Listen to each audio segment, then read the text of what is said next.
Hi guys, welcome to wheel. Elon മസ്കിൻ്റെ ഒരു ഇൻ്റർവ്യൂവിൽ അദ്ദേഹത്തോട് അവതാരകൻ ഒരു ചോദ്യം ചോദിക്കുന്നു. ചൊവ്വയിൽ കോളനികൾ സ്ഥാപിക്കുന്നതിൻ്റെ നിങ്ങളുടെ അടുത്ത പദ്ധതി എന്താണ്? അപ്പോൾ അതിന് മറുപടിയായിട്ട് ഇലോൺ നൽകുന്നത് ചൊവ്വയുടെ ഇരു പോളുകളിലും ന്യൂക്ലിയർ ബോംബ് വിക്ഷേപിക്കുന്നതാണെന്ന്. അപ്പോൾ ഇത് കേട്ടപ്പോൾ പലർക്കും അത് തമാശയായിട്ട് തോന്നിയെങ്കിലും ഇലോൺ അത് പറയുന്നത് അത്ര തമാശയായിട്ടല്ല. ഇനി എന്തുകൊണ്ടാണ് ഇലോൺ അങ്ങനെ പറഞ്ഞത് എന്നറിയണമെങ്കിൽ ചൊവ്വ എന്ന ഗ്രഹത്തിന് യഥാർത്ഥത്തിൽ എന്താണ് സംഭവിച്ചതെന്ന് നമുക്കറിയണം.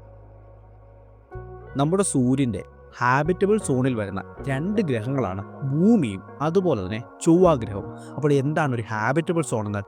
സൂര്യനിൽ നിന്നും ഒരു നിശ്ചിത അകലം കഴിയുന്ന സമയം താപനില കുറഞ്ഞു കുറഞ്ഞു കുറഞ്ഞു വന്ന് ആ ഒരു ഭാഗത്ത് എത്തുന്ന സമയത്ത് ആ ഗ്രഹത്തിൻ്റെ ഉപരിതലത്തിൽ ജലത്തിന് ലിക്വിഡ്, അതായത് ദ്രാവക അവസ്ഥയിൽ നിലനിൽക്കാനായിട്ട് സാധിക്കും.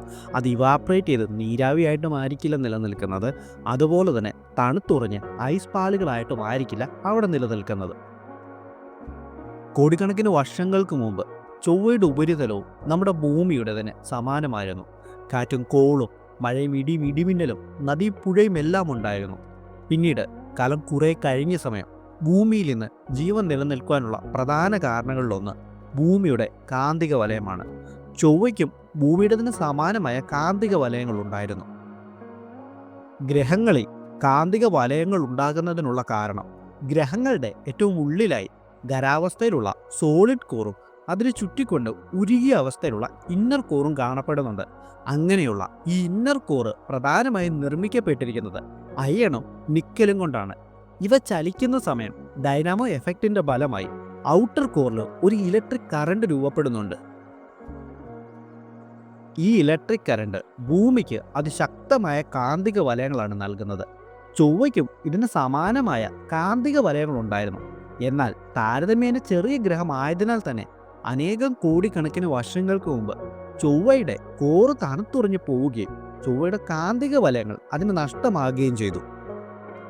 അങ്ങനെ അതിശക്തമായ കാന്തിക വലയങ്ങൾ നഷ്ടപ്പെട്ട ചൊവ്വയുടെ അന്തരീക്ഷത്തിലേക്ക് സൂര്യനിൽ നിന്നുള്ള അതിശക്തമായ കിരണങ്ങൾ വന്ന് പതിക്കുകയും അതിൻ്റെ ഫലമായി അറ്റ്മോസ്ഫിയറിക് സ്പ്യൂട്ടറിംഗ് എന്ന പ്രതിഭാസം നടക്കുകയും ചൊവ്വയുടെ അന്തരീക്ഷം പൂർണ്ണമായി നശിച്ചു പോവുകയും ചെയ്തു.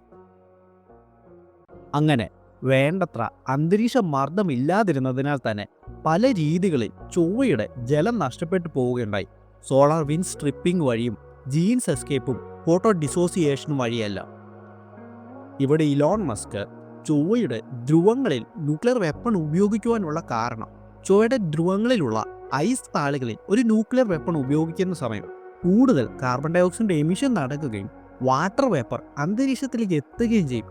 അതുമൂലം ഗ്രീൻ ഹൗസ് എഫക്റ്റ് നടക്കുകയും താൽക്കാലികമായിട്ട് ആ ഗ്രഹം ഒന്ന് വാമാകുകയും വളരെ ടെമ്പററി ആയിട്ടുള്ള ഒരു ഹാബിറ്റബിൾ സോണും അറ്റ്മോസ്ഫിയറും അവിടെ രൂപപ്പെട്ടു വരികയും ചെയ്യും.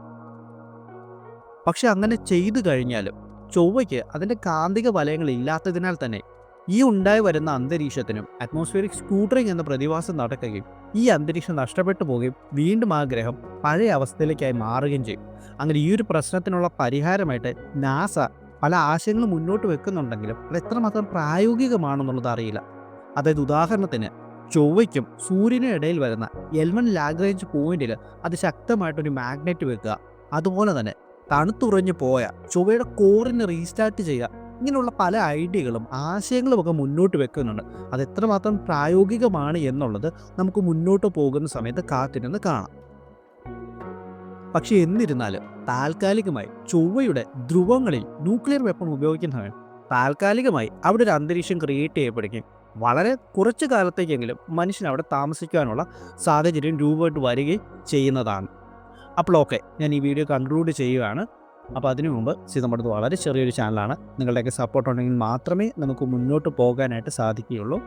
എന്തെങ്കിലും വീഡിയോയിൽ പോരായ്മകളുണ്ടെങ്കിൽ നിങ്ങളത് ഡെഫിനറ്റ്ലി പറയുക. അതുപോലെ തന്നെ എല്ലാവരും ചാനൽ ലൈക്ക് ചെയ്യുകയും കമൻറ്റ് ചെയ്യുകയും പറ്റുവാണെങ്കിൽ കൂട്ടുകാർക്കൊക്കെ ഒന്ന് ഷെയർ ചെയ്ത് കൊടുക്കുകയും ചെയ്യാം. Okay, Tata, bye bye.